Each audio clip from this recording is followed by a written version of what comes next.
Problématique des infrastructures sportives en République démocratique du Congo, source de non-évolution ou émancipation du football ou du sport en République démocratique du Congo. Ce sont les thématiques que nous allons débattre et parler avec Monsieur Kengeben, analyste sportif. Je dis bonjour et bienvenue dans cette émission.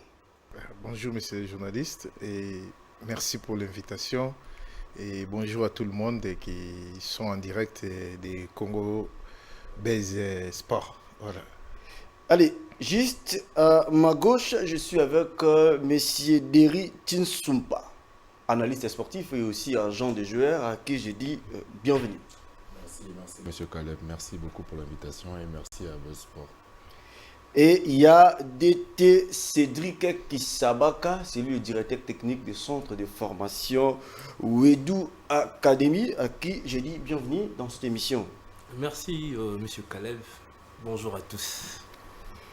Problématique des infrastructures sportives en République démocratique du Congo, source de non-évolution du sport dans sa globalité et aussi problématique à qui revient la faute et la responsabilité. Par rapport à cela, mesdames et messieurs, bienvenue dans cette émission au Buzz Sport. Dès l'entame des jeux, on commence directement à débriefer nos thématiques, nos différentes thématiques citées. Il s'agit bien quel est le vrai problème des sports en République démocratique du Congo. Problématique des infrastructures sportives, à qui revient la faute et responsabilité. Solution à des fois et aussi parler des interclubs de la CAF. Quel avenir pour le TP Mazembe, lui qui venait de faire un match nul contre Petro Atlético de Luanda. Directement, je viens vers Monsieur Benkenge. Oui. Problématique des infrastructures sportives en République démocratique du Congo, c'est un problème qui date de tous les jours. Pour ne pas seulement se focaliser dans le football, je prends dans sa globalité, qui est les sources de non-évolution de notre sport en général. Pensez-vous, pour évoluer dans le sport ou pour évoluer dans ce qu'on compte par rapport à notre sport pour son évolution, pensez-vous, aujourd'hui on peut espérer avoir des bonnes infrastructures sportives? Alors, quels sont les piliers les plus importants pour nous permettre d'évoluer dans les sports? Moi, je crois que merci pour la question. Le vrai problème de notre sport, c'est d'abord l'homme. C'est d'abord l'homme, avant d'arriver aux infrastructures, c'est d'abord l'homme. Et quand je parle de l'homme, parce que l'homme est au centre de tout. C'est l'homme qui va pratiquer, c'est l'homme qui va organiser, et c'est l'homme qui va définir la politique sportive nationale. C'est l'homme qui va définir les projets spécifiques pour chaque sport, et c'est l'homme qui va pratiquer, qui va initier des textes, donc la loi et les arrêtés, les textes légaux, et c'est à partir de l'homme qu'on peut arriver à développer notre sport. Quand je parle de l'homme, je vois la connaissance en ordre. Le problème avec l'homme ou bien sportif congolais, nous connaissons les sports, mais nous ne sommes pas actualisés. Et quand vous parlez d'être actualisé, vous faites allusion à quoi? Actualisé, ça veut dire la connaissance en ordre. D'abord, la connaissance en ordre. Okay. Comment se passe, quelles sont la religion ou bien la doctrine réelle des sports modernes. Okay. Il faut d'abord commencer par connaître ça. Si vous maîtrisez la doctrine des sports modernes, qui est aujourd'hui sport business, et c'est à partir de là que vous allez définir un chronogramme d'activité ou bien un plan d'action divisé en étapes pour arriver à développer les sports. C'est à partir de là qu'on peut avoir l'étape comme infrastructure, étape comme technique, étape comme développement et d'autres étapes sur le plan organisationnel. S'il faut citer les problématiques, je commence d'abord par l'homme. Deuxième, les textes. Les textes légaux. Nous avons un problème de textes en République démocratique du Congo. Les textes qui existent ne sont pas respectés. Et il y a des textes qui doivent exister qui ne sont pas encore là. Et c'est vraiment les grands problèmes des sports congolais. S'il faudrait parler des textes qui doivent exister qui ne sont pas encore là, il faudrait faire mention à quoi? D'abord, la loi sportive 011 est médiocre, selon moi. Okay. C'est la loi qui ne respecte pas les sports modernes. C'est la loi qui manque beaucoup de choses qu'on doit ajouter. Et partant par la loi, il faut voir maintenant les textes de chaque fédération. Les fédérations sont des associations attachées aux confédérations africaines, mondiales, tout ça. Mais au niveau local, il n'y a pas une politique nationale sportive qui peut définir l'architecture organisationnelle de chaque sport, ou bien des sports en général en République démocratique du Congo. Comme la loi est miouée, la loi est incomplète, qu'est-ce qui va se passer? On est en train d'adapter les sports. C'est ça le plus grand problème de la RDC. Même quand vous parlez des infrastructures, que dit la loi? La loi dit qu'il faut avoir quelque chose comme structure, je crois, pour gérer les infrastructures, stades et tout ce qui est des sports. Mais combien de ministres se sont passés depuis 2011, depuis l'existence de la loi sportive jusqu'à aujourd'hui? Combien de ministres qui a déjà installé brigade nationale de la gestion des stades et des infrastructures? Ça n'existait pas. Aujourd'hui, la guerre est où? Je dois nommer mon frère, je dois nommer mon proche, je dois nommer un membre de la famille au poste de DG, des gestionnaires des stades des martyrs, des gestionnaires des stades de Verme pour bénéficier. Mais c'est le Congo qui perd. Le problème, c'est les textes, c'est l'applicabilité des textes et initier de nouveaux textes qui vont aider les sports à se développer. Lors de la sortie médiatique ou le départ de M. Constant Barry, il a dit bien dans ses allocutions, il n'y a pas le politique sportif congolais. Il est parti, les systèmes restent, comme on dit, les hommes passent, les institutions restent. Il est parti, les choses machiavéliques demeurent, dès son existence jusqu'à présent. Alors comment faire pour instaurer cette politique sportive en République du Congo? Moi je pense, comme l'a dit mon prédécesseur, c'est une question d'homme, c'est une question de tout un ensemble de tout ce qu'il a pu citer auparavant. Mais pour revenir à ce que vous dites par rapport à ce qu'a dit l'ancien président, M.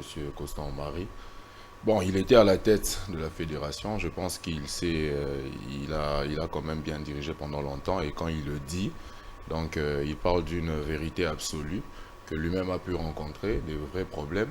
Alors parlant de la politique, je crois que c'est pas la première fois qu'on est ensemble, M.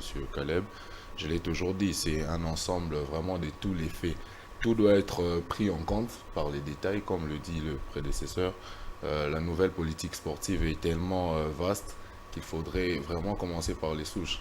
Et disons, pour commencer vraiment par la vraie étude de base, d'abord essayer de comprendre qu'est-ce que l'on veut exactement. Par quoi est-ce qu'on commence et qui est-ce qu'on va mettre? Ce sont des questions comme ça, autour d'une table, qui doivent être évoquées. Et après, il va s'en suivre comment définir une politique par rapport aussi à la culture qu'on a, par rapport à qui on sert, qui sont par exemple les supporters aujourd'hui, vous voyez. Parce qu'aujourd'hui, on peut peut-être bien organiser, mais les supporters viennent tout abîmer. Donc vous voyez que tout autour, il y a ce qu'on appelle un ensemble des faits qui doivent être pris en compte, un ensemble des processus qui doivent être mis et qui peuvent constituer cette politique sportive-là, mais vraiment en commençant par la question de qu'est-ce que l'on veut, qu'est-ce que l'on recherche, et qu'est-ce qu'il faut d'abord mettre comme priorité avant de éventuellement commencer à aller étape par étape et pouvoir se dire un jour avoir une vraie politique sportive, et puis peut-être partir des textes, comme l'a dit mon prédécesseur. Donc il y a tout ça, tout cet ensemble-là d'études. Il faudrait essayer d'aller étudier le sport à l'étranger, je pense aussi, parce que aujourd'hui, je pense que c'est ce que les grandes nations font.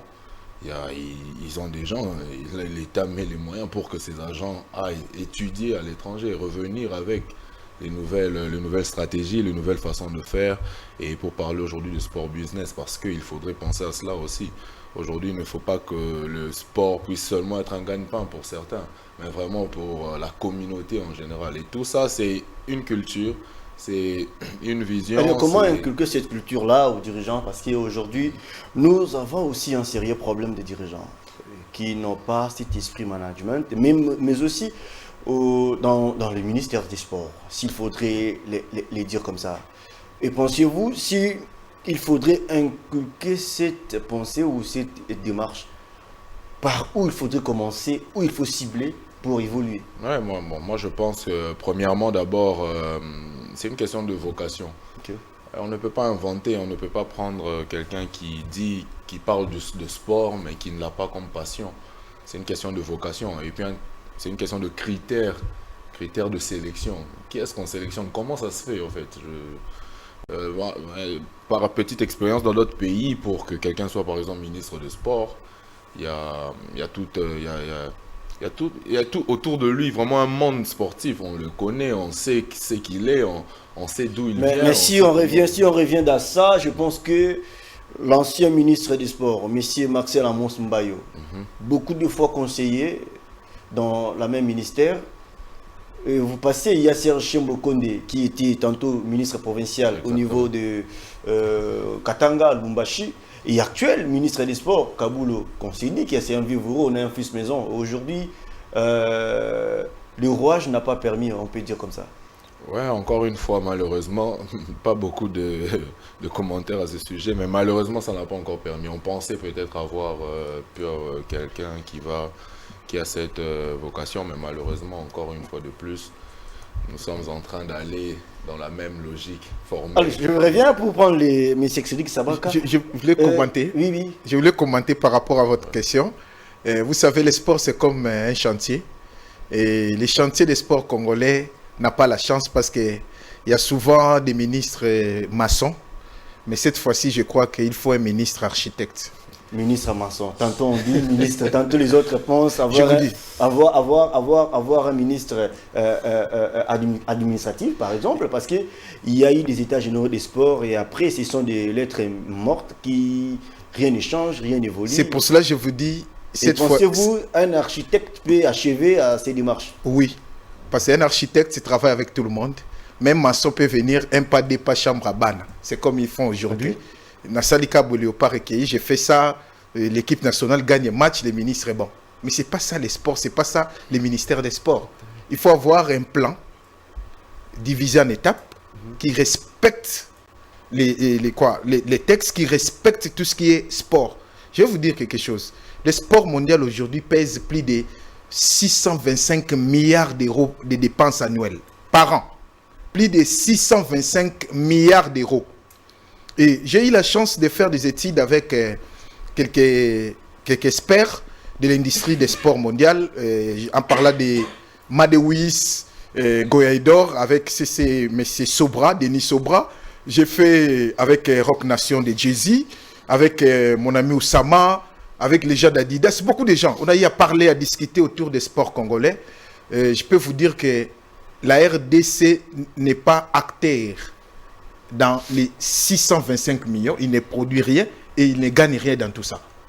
Tandis que, tenant compte de notre capacité, notre situation géographique, 9 voisins, 26 provinces, 145 territoires, plus de 200 et quelques secteurs, la RDC est capable de produire jusqu'à 28 milliards de dollars de dépenses annuelles avec les sports seulement.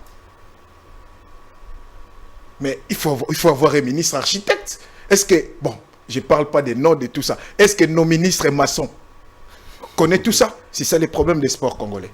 Il faut un ministre architecte qui va travailler avec tout le monde et non un ministre maçon qui va travailler avec les TT. Pensez-vous avec un ministre architecte qu'on va achever les problèmes du sport en République démocratique du Congo? Oui, parce qu'un architecte travaille d'abord, il va envoyer un ingénieur de topographie pour faire l'étude du milieu. Quel genre de matériaux il faut utiliser pour la résistance de la maison ou bien de ce qu'on veut construire. C'est à partir de là que l'architecte va dessiner et va calculer la résistance des matériaux. C'est ça le sport congolais. Vous venez avec ce que notre ami Serge Condé a initié, c'est bon. Faire les diagnostics non erronés des sports congolais. Mais les diagnostics, c'est pour qui? Qui doit faire les diagnostics?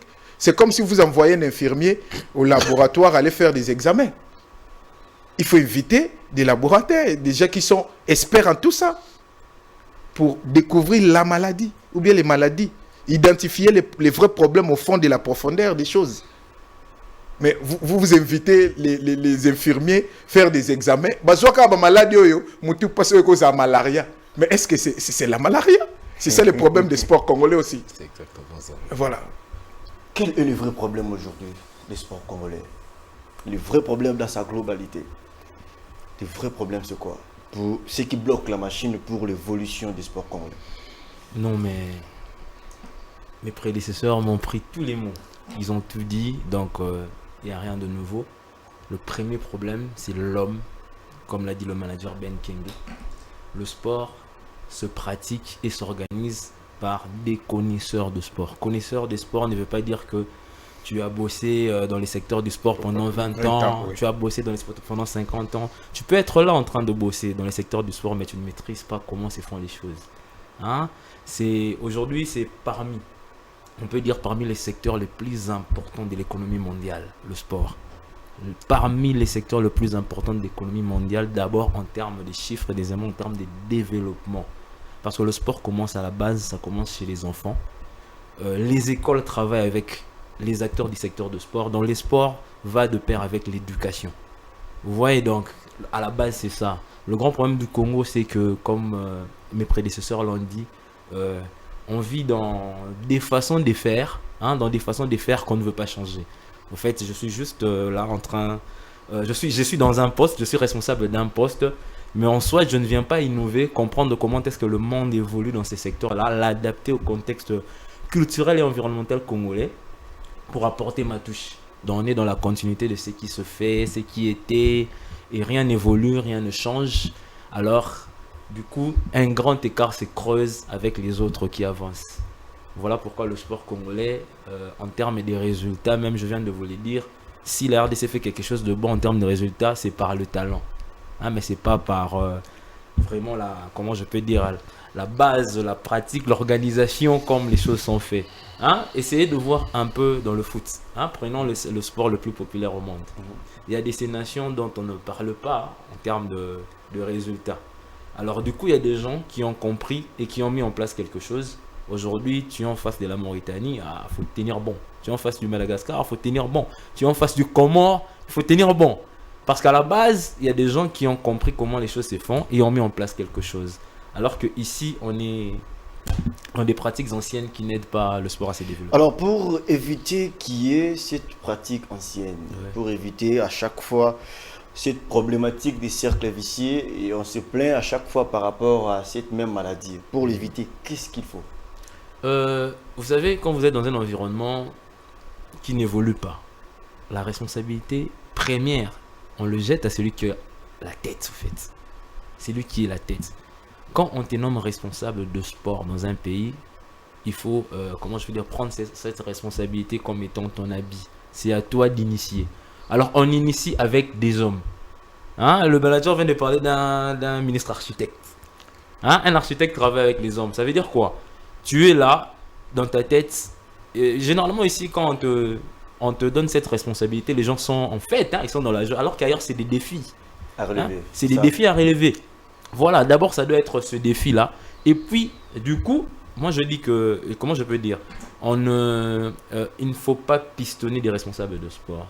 Il faut en amont des gens qui bossent pour développer le sport. Alors, du coup, si ces hommes-là s'y retrouvent dans ces postes-là des responsabilités, ils doivent initier des choses mais quel que soit le temps que ça prendra.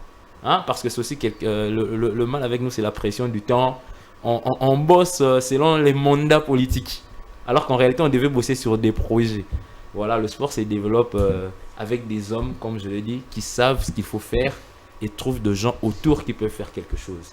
Comme vient de me dire mon ami, apprendre des autres et le pratiquer, mais en adaptant cela au contexte environnemental et culturel du pays. Voilà. Pendant le premier quinquennat du président de la République démocratique du Congo, M. Félix Antoine Tshisekedi Tshilombo, il a eu à son tour beaucoup de ministres des Sports. Il y a eu M. Marcel Amos Mbaye. Beaucoup de fois conseiller à ces mêmes ministères, il a eu à initier le projet des 100 jours. Dans ces projets, il y a eu des projets de construction de différents stades, le respect des textes. Il a eu à initier beaucoup de projets. Et après, il y a eu M. Serge Chiombo Kondé. Il y a eu à initier beaucoup des initiatives. Et après ces initiatives, sous le haut patronage du chef de l'État, il les a imposés à faire les états généraux des sports. Et jusqu'à présent, on sait où en sommes-nous avec les états généraux des sports. Une source archéologique. Et aujourd'hui, on a un ministre Kabulo, qui, certains disaient, pour les autres, c'est un vieux verrou qui peut apporter un offre de soulagement à ces sports.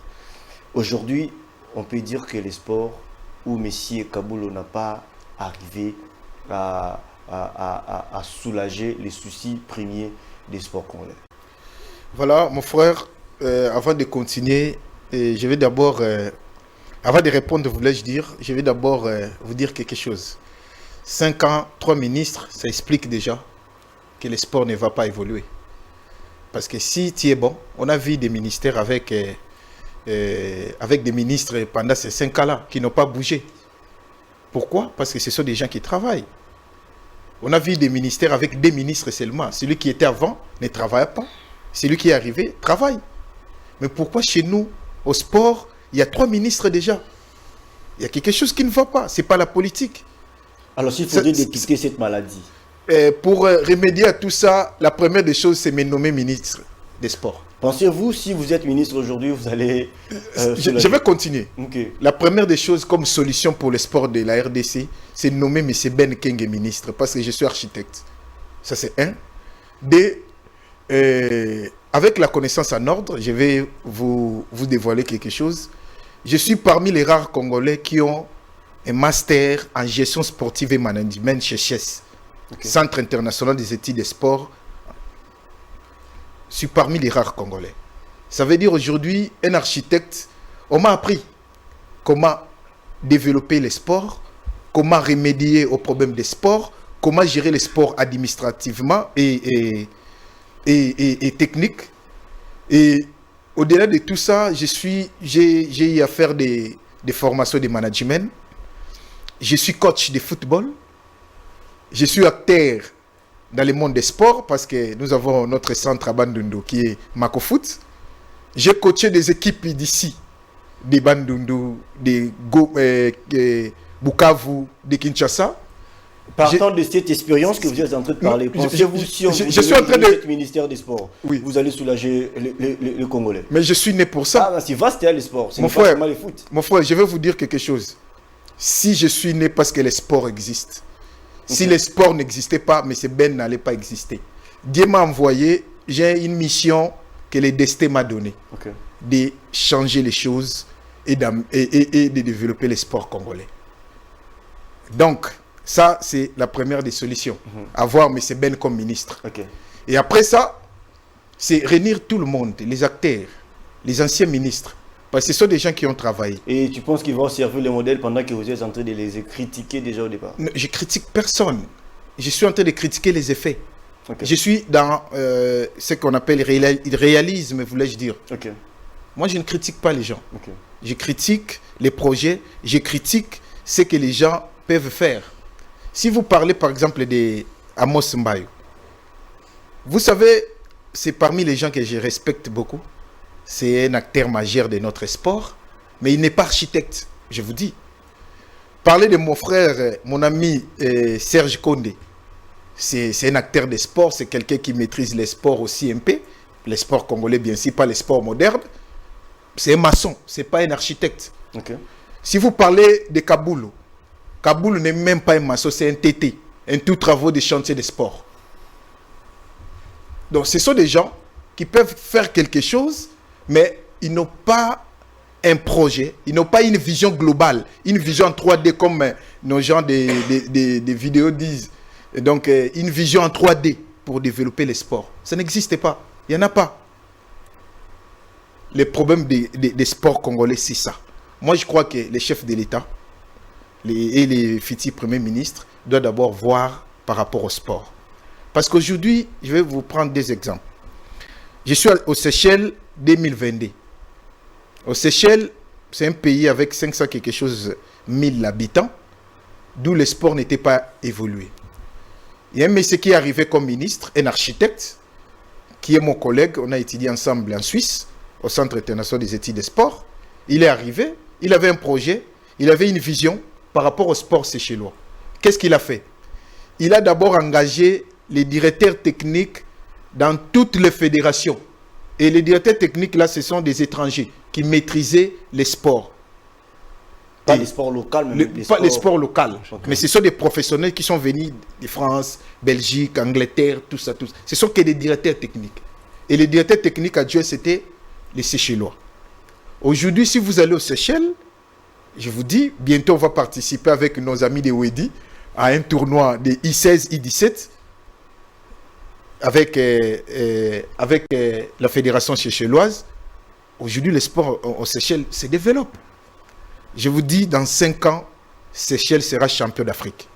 Alors, pour quitter ce sujet et prendre une autre, aujourd'hui, M. Ben Kenge, ministre des Sports, Oui. puisque vous le souhaitez, quels sont les axes importants que vous, personnellement, vous comptez éradiquer et arranger en 2 ou 3 mots? En court terme, Meka Ben sera ministre, je suis confiant. Et j'ai confiance au président de la République qui nous suit, ou bien qui va nous suivre indirectement, que d'abord, M. Ben va réunir tout le monde. Je vais réunir les gens qui ont participé au dernier État généraux des sports. Pensez-vous que tous les ministres n'ont pas réuni tout le monde? S'il vous plaît, réunir tout le monde et réunir tout le monde, c'est des choses. Okay. C'est toujours la même phrase, mais c'est avec des pratiques différentes. Okay. Je vais vous expliquer. Réunir les gens qui sont importants, les vecteurs du changement voulu. Et pas réunir les gens qu'on veut voir participer dans les réunions ou bien tout ça. Je vais réunir d'abord les acteurs. Ça, c'est un. Deux, je vais initier des textes, arrêtés, lois, notes circulaires par rapport à l'organisation des sports en RDC. Ça, c'est D. 3. Je vais organiser ce qu'on appelle groupement du développement des sports congolais. Ça sera une société étatique des ministères. Cette société aura comme mission, d'abord, identifier les problèmes des sports par secteur. Secteur administratif, organisationnel, technique et sur le plan des infrastructures de chaque province. Aider, identifier ce que nous avons comme ressources, comme ce que nous avons comme richesse pour les sports et les opportunités. Et 3, chercher à avoir un document qu'on appelle sport développement, qui va nous amener à une politique nationale des sports. Cette politique, ça sera comme un projet dont même M. Ben n'est pas là. Toi, tu vas venir. C'est comme un plan d'action. On vous dit, pour que les sports de la RDC puissent se développer, il faut par exemple 20 ans d'existence. Tandis que M. Ben ne sera pas ministre pendant 20 ans. Et dans 20 ans, qu'est-ce qu'on va faire? On va commencer par ça, diviser les actions par étapes. Même si Ben n'est pas ministre, et après moi, il y aura 5 ministres, ou bien il y aura des ministres. Les gens qui vont venir après moi, ils vont faire quoi? Ils vont assurer la continuité du projet du développement. Ça, c'est d'abord avoir un projet comme ça. Ça, c'est D. 3. J'ai un carnet d'adresses. Je vais inviter les acteurs, l'industrie des sports modernes, qui pèsent aujourd'hui plus de 625 milliards, je venais de dire, pour venir s'installer en RDC. Ces gens-là vont venir. Pourquoi? Parce que la RDC, c'est un pays d'où, avec les sports, vous pouvez gagner, et avec les sports, vous pouvez devenir un grand. Allez, changeons d'abord. Est-ce que je peux finir, s'il vous plaît? Dans 2-3 minutes. Des mots. Oui. L'industrie des sports sera là en RDC. Okay. Et ces gens-là vont investir dans les sports congolais. Ils vont investir dans marketing, organisation, sponsoring, formation. Il y aura des centres de formation de ces gens-là. Il y aura, par exemple, votre chaîne, si votre émission ici. Si vous avez, par exemple, Adidas qui vous paye 1 million chaque mois. Seulement avec 1 million, vous pouvez développer votre chaîne. Si, par exemple, la Linafoot a 1 million avec Adidas comme sponsor. Si Vita a comme équipementier Nike ou bien Madewis, ça avance déjà. Mais ces gens-là, ils sont là. Aujourd'hui, Real gagne plus de 125 millions d'euros par an avec Adidas seulement. Et si Vita a gagné même 1 million.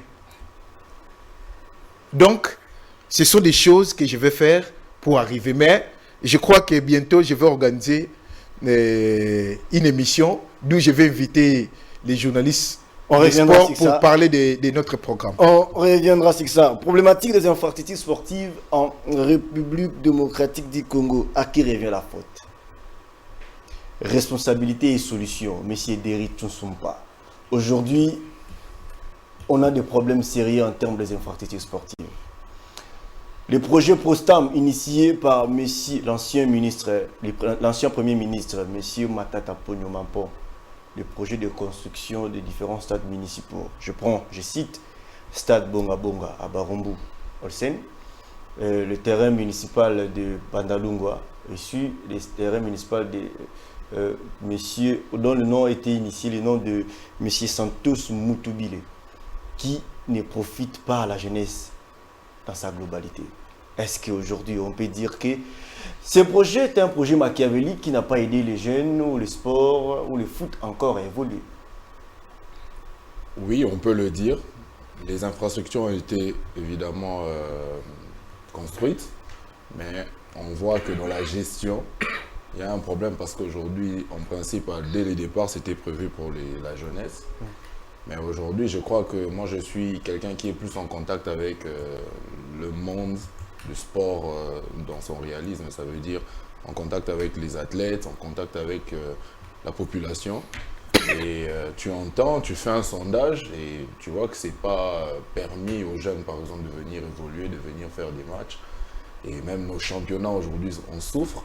Je crois que pour que le PEFKIN puisse avoir lieu cette saison, c'était une grande bagarre des présidents du club.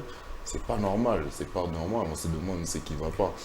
Bon, par rapport au fonctionnement d'un ministère, moi je pense qu'aujourd'hui, je ne sais pas comment se passe la politique au Congo, mais les ministères sont en coalition. Ça veut dire que pour que l'un fonctionne, l'autre doit décider. Je crois que le ministère du Sport souffre d'un problème de priorité en termes, je crois, budgétaires, je pense.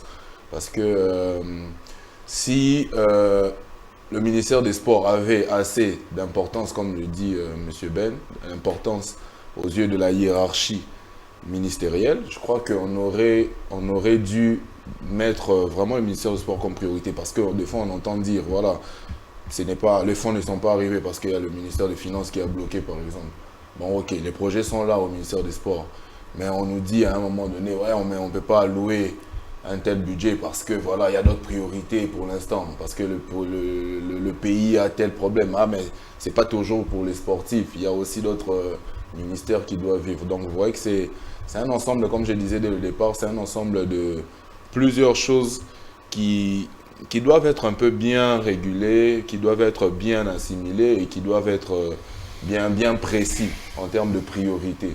Et concernant les infrastructures, malheureusement, ça ne joue pas aux jeunes, ça ne joue pas à la jeunesse. Et puis bon, ok, on met toujours l'accent sur les stades, des foot, mais après, il n'y a pas par exemple des terrains de basket non plus. Aujourd'hui, bon, on parle de l'Arena. Oui, on va voir. J'espère qu'on n'aura pas les mêmes problèmes. Ça sera fait, le président l'initie, mais les gestionnaires qui arrivent, ok, ça arrive, des fois on demande au président de la République, mais voilà, les jeunes se plaignent qu'ils n'ont pas accès à ceci, à cela. Moi, aujourd'hui, j'ai parlé à certains jeunes, j'ai dit, mais j'ai vu le terrain de l'annexe du stade de Martyrs, mais comment ça se fait? Non, on me dit, pour jouer, par exemple, il faut $150, il faut $200. Bon, ça va chez qui? Qu'est-ce qui se passe? Vous voyez que c'est beaucoup de problèmes aujourd'hui, même les équipes s'entraînent où il y a un peu de tout, en fait. C'est un peu comme on disait dès le départ, il faudrait se réasseoir, essayer de voir le ministère de Sport, ok. On sait tous que la jeunesse, la population congolaise a plus de 80% constituée des jeunes. Et les jeunes, aujourd'hui, c'est comme mon ami le disait, l'éducation, c'est le sport, ça va. Vraiment, ça peut prendre un enfant dès le bas âge et le former et l'emmener à devenir ce qu'il est. C'est comme ça que je disais dès le départ, oui. C'est bien, on peut avoir tout ce qu'on a comme projet, mais pour mettre à la tête d'un tel ministère, il faudrait que quelqu'un soit né pour ça. Il faut une vocation, il faut qu'il sente la ferveur. Il faudra en fait une sorte d'impact mis, tu vois. Il y a ces gens de ministres, aujourd'hui on parle par exemple du ministre Denis Kambaï qui est passé. Il y avait des mêmes difficultés, mais on avait l'impression qu'il n'y en avait plus à ce moment parce que bon, il y avait cet impact, il y avait cette mainmise, quelque chose quelque part qui peut faire une voix forte et pour emmener un peu les gens dans une synergie à ce que l'État sache que voilà, la jeunesse peut se développer par le sport.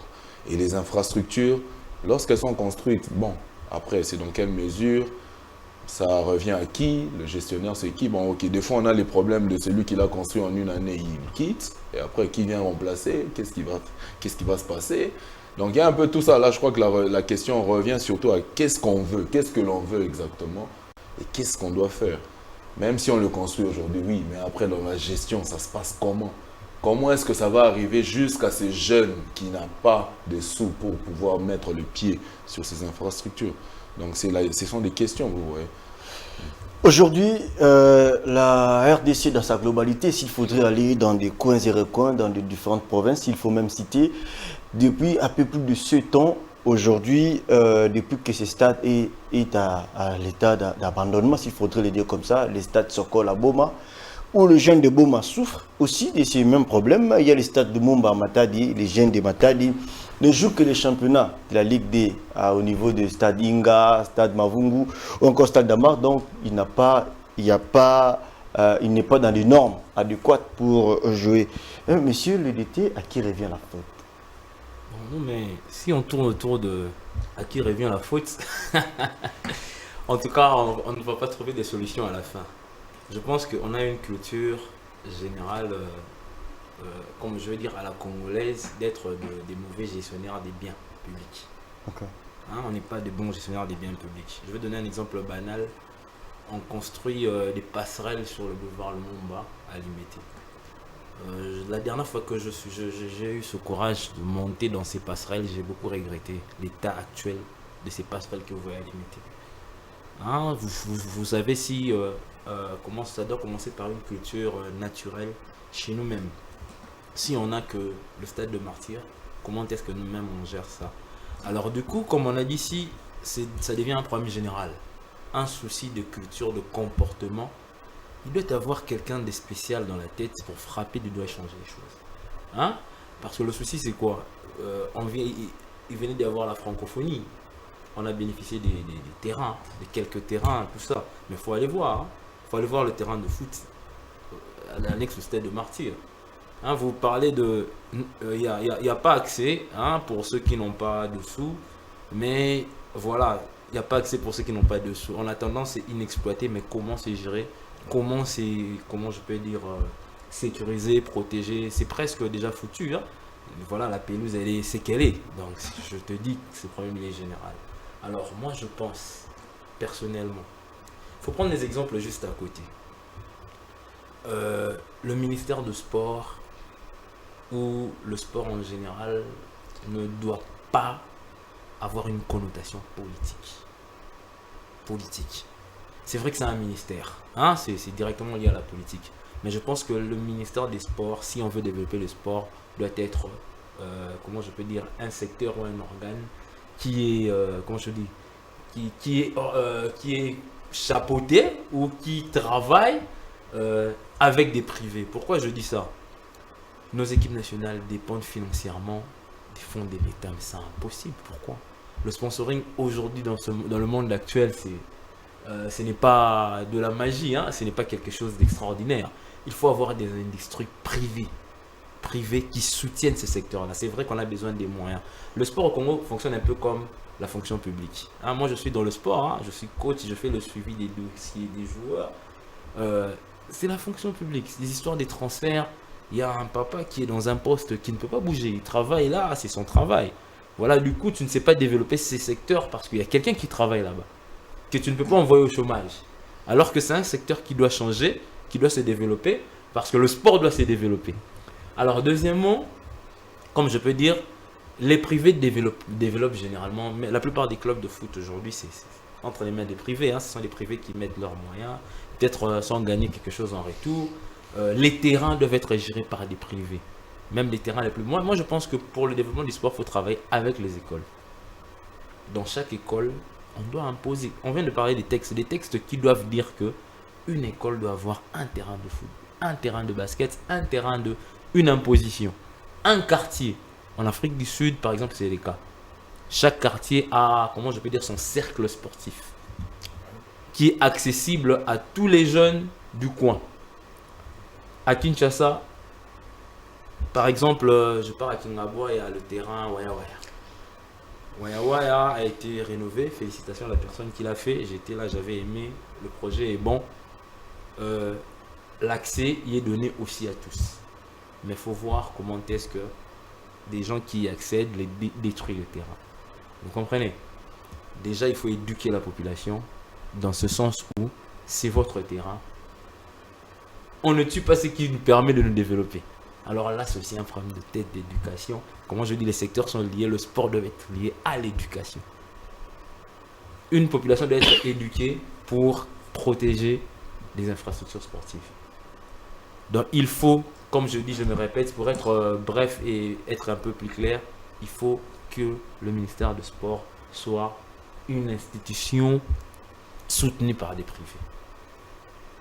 Et deuxièmement, il faut, dans la politique sportive, imposer cela à des écoles, à des quartiers, voilà, il doit y avoir des... Mais apparemment, si on se remémore, il y avait des terrains de foot dans nos quartiers, hein, qui sont complètement détruits. Il y avait des terrains de foot qui ont été, voilà, on disait que c'était pour être rénové, mais en amont, privé à la population. Donc du coup, on est un peu dans un cercle perdu de choses. On cherche à développer, mais en même temps, on détruit nous-mêmes. À qui revient la faute aujourd'hui? Problématique des infrastructures sportives. À qui revient la faute? Et je vais nuancer entre des mots faute et responsabilité. Ok. La faute, c'est à nous tous. Ok. Et la responsabilité, c'est le ministère des Sports. Ok. La faute, c'est à nous tous parce que chacun de nous doit participer au développement et au changement. Changement des mentalités. Il faut d'abord commencer par changer soi-même pour changer le monde. C'est ça, la faute, c'est à nous tous. Et responsabilité du ministère des Sports. Qui donne les pouvoirs d'organiser les sports en RDC? Par arrêté, déléguant les pouvoirs aux fédérations. C'est le ministère. Qui définit la politique organisationnelle des sports? C'est le ministère. Qui reçoit l'argent de l'État pour organiser les équipes nationaux et organiser des clubs, soutenir tout ce qui est projet sportif? C'est le ministère. Mon frère venait de parler des moyens et des priorités. Non.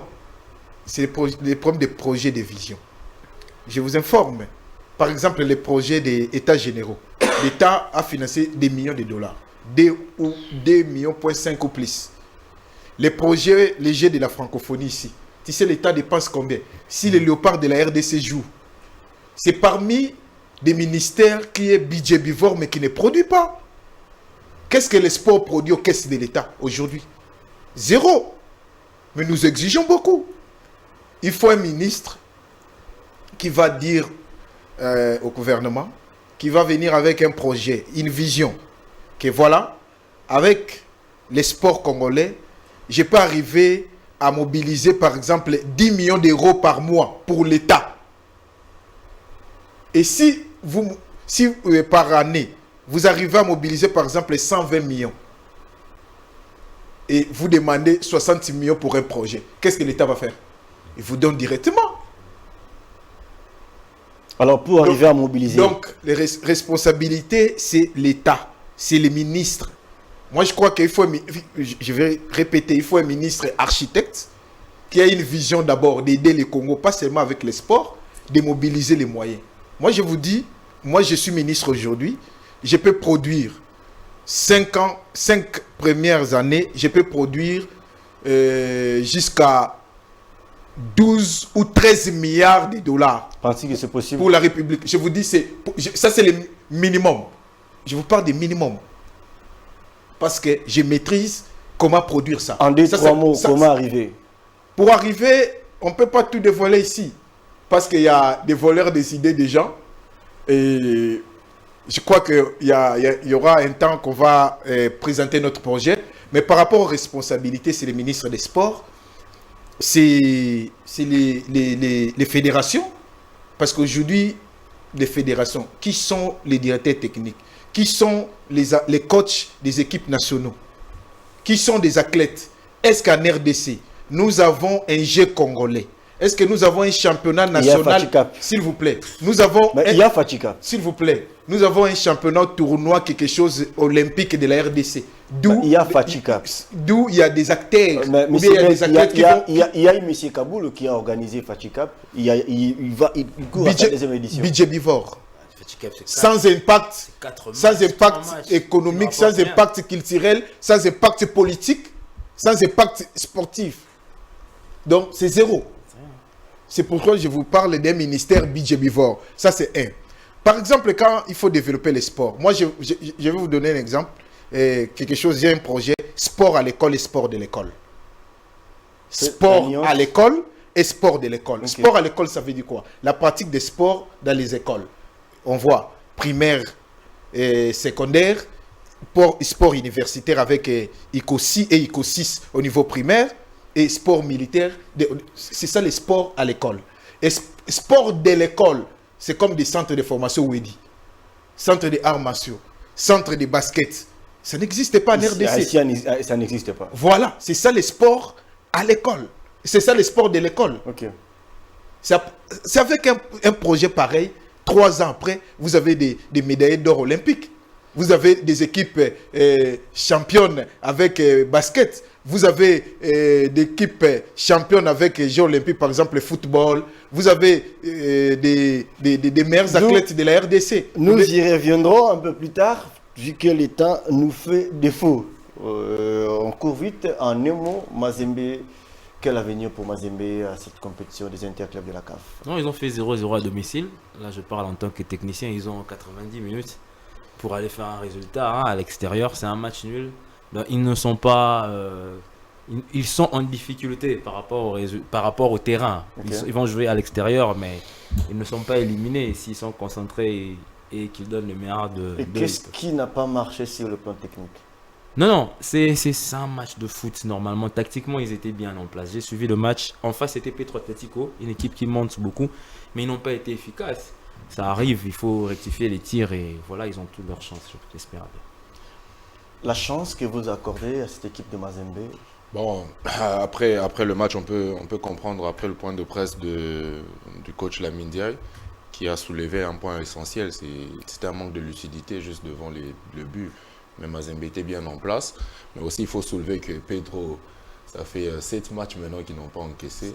Donc je crois qu'il a évoqué les cas de blessures. Il a parlé de 3 joueurs blessés, ses attaquants, et avec Keita et puis Joël Béa. J'espère vraiment qu'ils puissent les récupérer. Et puis pour que ce match retour, voilà, on leur souhaite beaucoup de chance. Mais aujourd'hui, parler de handicap, non, moi je reste confiant que... Je sais que Mazembe en Angola, il s'est toujours bien débattu parfois. Ouais, et je crois que ça va aller. Est-ce qu'on peut dire Lamine Ndiaye reste le meilleur entraîneur de l'histoire de Mazembe? Après son départ, Mazembe avait connu des problèmes. Aujourd'hui, Lamine Ndiaye les a amenés où il les a amenés. Est-ce qu'il reste le meilleur entraîneur de l'histoire de Mazembe? Bon, je ne sais pas, je ne maîtrise pas l'histoire de Mazembe à 100%, mais ce que je sais, c'est parmi les grands coachs de Mazembe. Parce qu'on a vu Santos Mutubile, il y a beaucoup de coachs qui se sont passés. Et avec lui, ça va. Et pour les matchs qu'on ne peut pas gagner, il ne faut pas les perdre. Et Mazembe n'a pas perdu son match. Mais je crois que c'est les matchs retour qui va déterminer tout. Mazembe a son destin. Et il faut donner tout et aller chercher les résultats. Pour clore avec vous, vous venez de dire que vous souhaiteriez, vous suggérez d'être ministre des Sports en République du Congo. Un mot à tous les sportifs qui viennent de nous suivre en ce net moment.